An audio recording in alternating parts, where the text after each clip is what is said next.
Assalamualaikum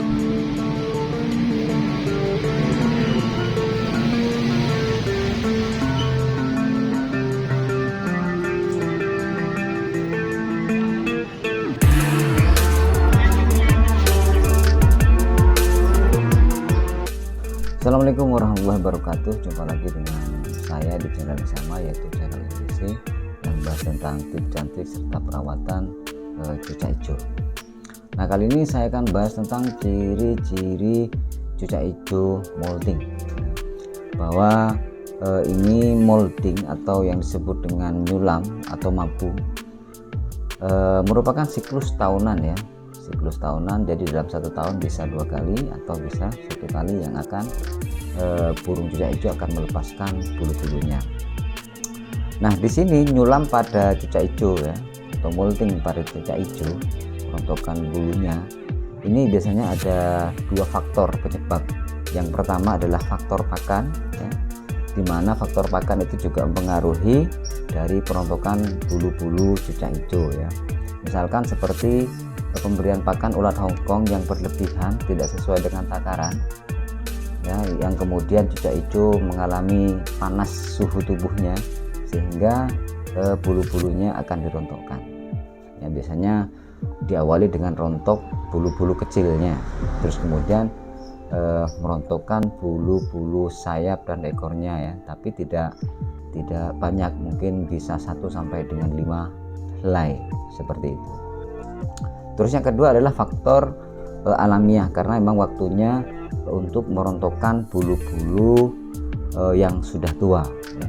Dari bulu-bulu cucak hijau itu biasanya bulu nyerit atau sudah bulu kusam ya, sehingga cucak hijau melepaskan bulu-bulunya tersebut.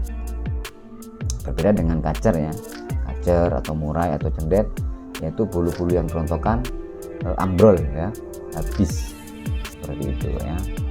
Nah, berikut ciri-ciri cucak hijau yang akan mabung ya atau nyulam. Jadi ciri-cirinya adalah yang pertama, burung biasanya lebih banyak diam ya sobat ya. Jadi burung biasanya gacor, biasanya aktif itu, terus kemudian lebih banyak diam. Nah, itu salah satu tanda-tandanya. Terus kemudian yang kedua, burung biasanya kebanyakan mengembangkan bulu-bulunya. Jadi nyekungkruk, kalau kata teman-teman nyekungkruk.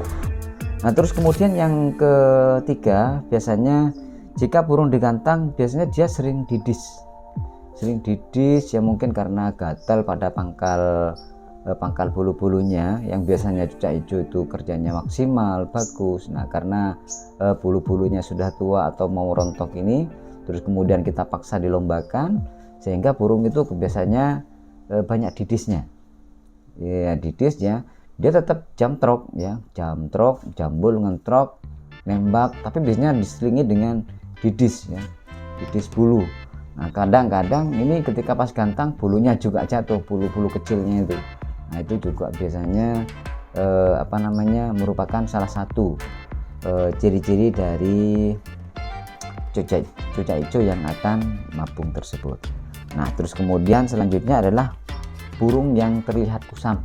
Jadi burung bulunya yang mengkilap itu kusam ya, atau banyak nyeritnya. Nyerit bukan karena kutu ya, tapi karena sudah bulunya itu sudah tua yang memang akan rontok gitu ya, seperti itu. Terus kemudian banyak bulu kecil yang berjatuhan.